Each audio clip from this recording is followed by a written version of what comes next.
Multiple times a day, I get asked the same question, over and over again. The first one is Nitro's, how do I become as epic as you? That doesn't actually happen. And the second one is, how do you make so many coins and what should I do to make money? Well, have I got a video for you. Wait, you're still getting your money making methods from Dazza? Well then, yeet. Anyway, jokes aside, hopefully at least one of the methods in this video will be of use to you. First of all, we start off with something that is accessible to pretty much everybody on Skyblock. That being farming in the garden. You can literally join Skyblock and within, I don't know, an hour of playing the game, be making millions and millions an hour. Considering you can now buy tools from the auction house, and also, considering the relatively cheap price of even some of the maxed out items, farming's never been easier to get into. Considering you don't even need a gold medal to get some of the crop specific tools, it makes it even easier. Actually, getting a gold medal on the other hand may be easier said than done. But of course it's not just the crops that are profitable. NPCs such as a librarian can visit your island and give you lots of expensive items. For example, if you're lucky enough to get a dedication 4-book from a librarian, you're going to gain 100 million coins just from that alone. Of course there's other items like overgrown grass which is over 70 million coins, and many more. Anyway, moving on. Next up we talk about Enderman Slayer. Realistically from Enderman Slayer, there's one item and one item only that anyone really wants, and that's Judgment Core.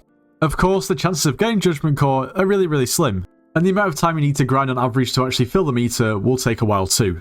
Granted, people can get very lucky, but anyway, after all, now's the perfect time to do it. I mean, at the moment, it's Aatrox, and it's not going to be Aatrox forever. Of course, at the moment, if you get it down to a T, you can still actually one-tap Enderman with the Soul's Rebound, which of course makes bosses way quicker. Now, if you can kill your own bosses, the odds are you're going to be able to kill somebody else's boss too. Now, of course, Enderman Slayer can make you a lot of coins, but carrying Enderman Slayer can also make you even more coins. The reason why this is so good is because there's always a huge demand for Enderman Slayer carries. After all, people find them difficult to do, and just want to get through them so they can either use the Juju Shortbow or the Terminator. Enderman Slayer carries alone can make upwards of 40 to 50 million coins an hour. It's true that the profitability is limited by the person that you're carrying and how quickly they can spawn, but realistically, there's always negatives and a downside to everything. Now at the moment in my Discord server, we offer a range of different carries. We offer dungeons, master mode, and then slayers. So of course for those people wanting to buy carries, you can get them in our Discord server. Alternatively, if you actually want to carry yourself, then you can also do that as well. Now by all means, there are other servers out there that offer carries too. So I'm not saying to make money you have to join my Discord server and you have to carry on my server, because that's just not true at all. But at the moment, Ender Slayer in particular to carry is really quite profitable, just because we've had to put the prices up because of the ridiculous inflation. Now, while we're on the subject of Discord, we've actually just launched our Kudra carrying service. At the moment, while we make sure that everything runs smoothly, we'll just be doing carries for tiers 1 to 3. But if you want to carry, or in the next week or so if you want to actually get carries, then you should join the Discord server. It's linked in the description below. Next up, we talk about Kudra, in particular tier 5 or just higher tiers in general. Now, for those of you who don't know, the only way I can really describe Kudra without showing you it is basically just a big red tentacle boss. There's 5 tiers ranging from basic all the way to infernal, each tier providing the potential of better rewards. Some may call it the Dungeons of the Crimson Isles. Now, each boss is considered profitable just because of the amount of Crimson Essence that you actually get. And of course the potential to drop high tier items like Fatal Tempo and many more. But what many people long to drop are God Rolls. God Rolls are basically the best possible 2 attributes you can get on one piece of armor. For instance, on Aurora, if you want just a regular chest plate with Mana Pool 1 and Mana Regeneration 1, you'll have to pay over 375 million coins.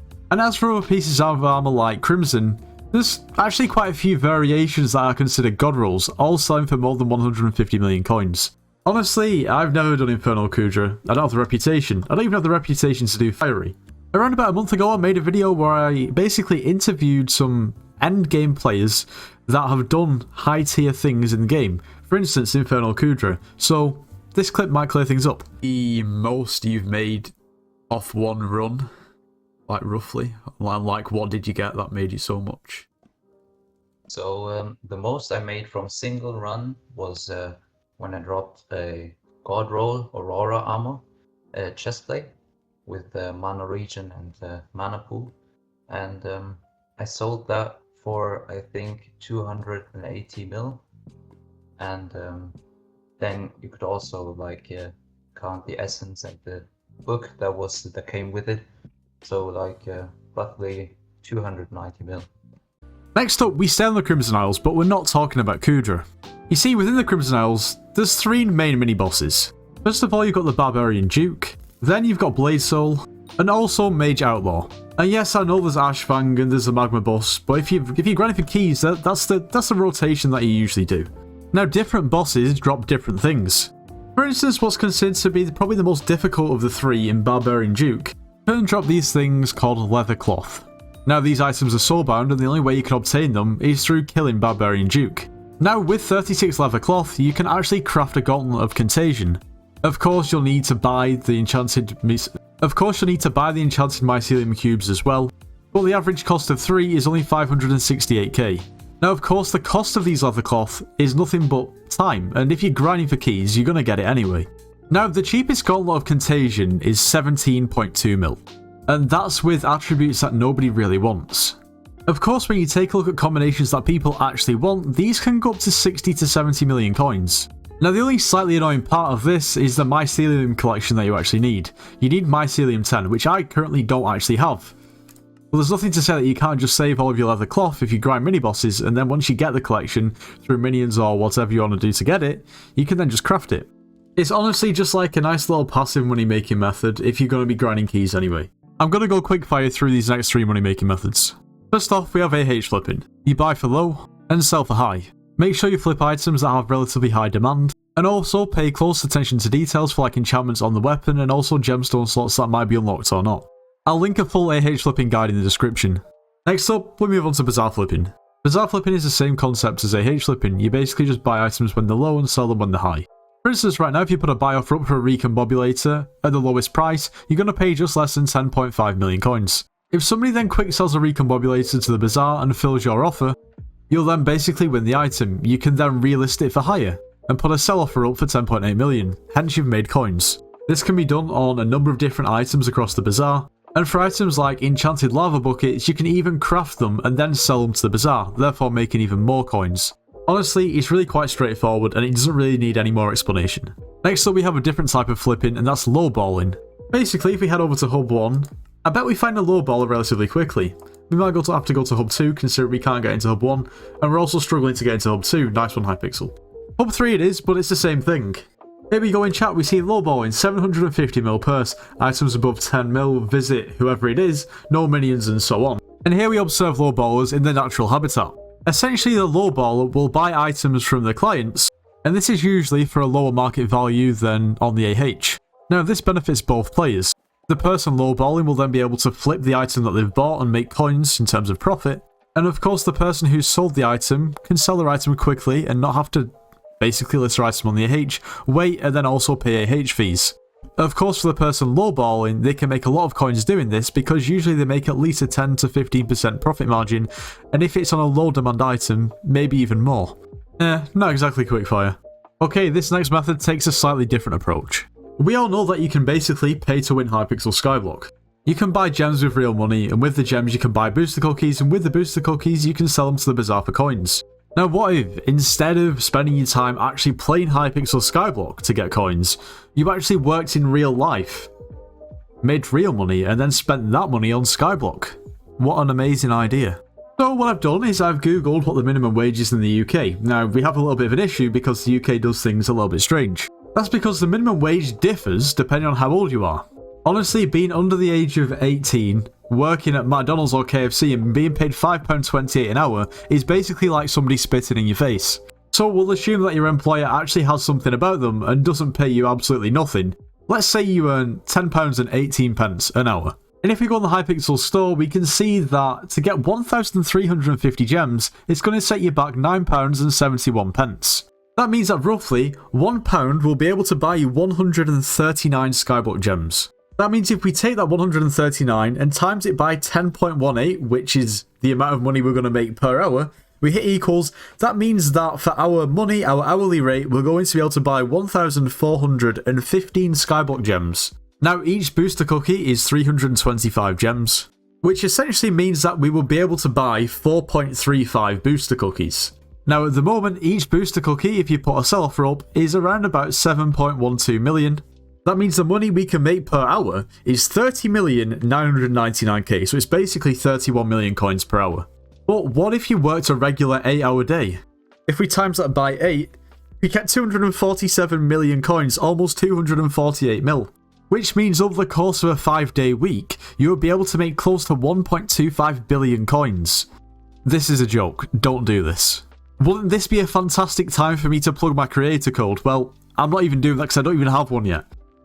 Actually quite sad. Next up, let's talk about dungeons. Now, dungeons in itself is quite self-explanatory. You go into a run, you complete the dungeon, then you just hope that you get lucky and drop something good.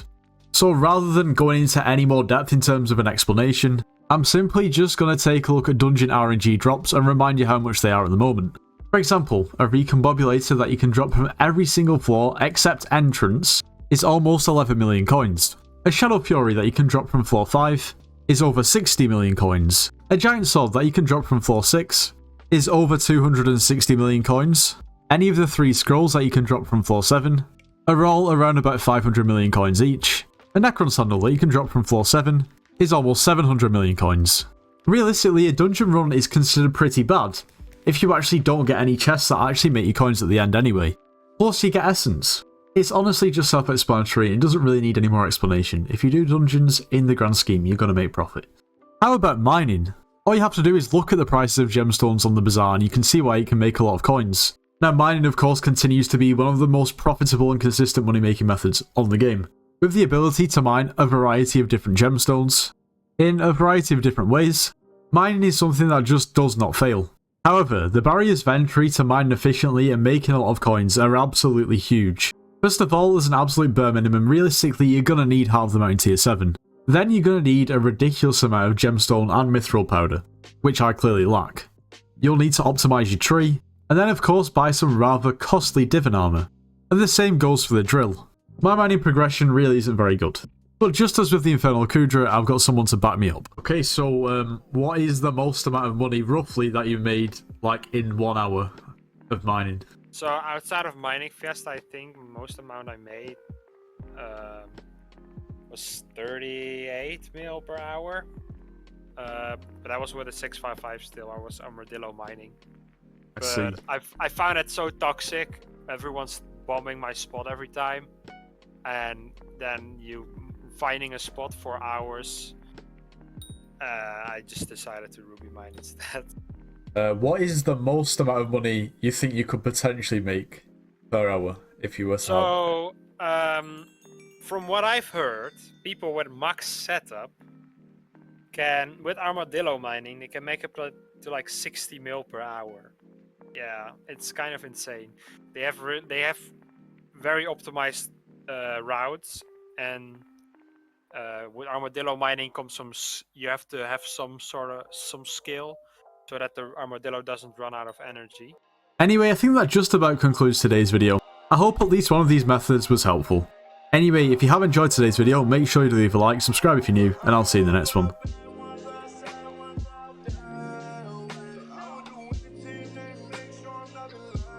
Let's go.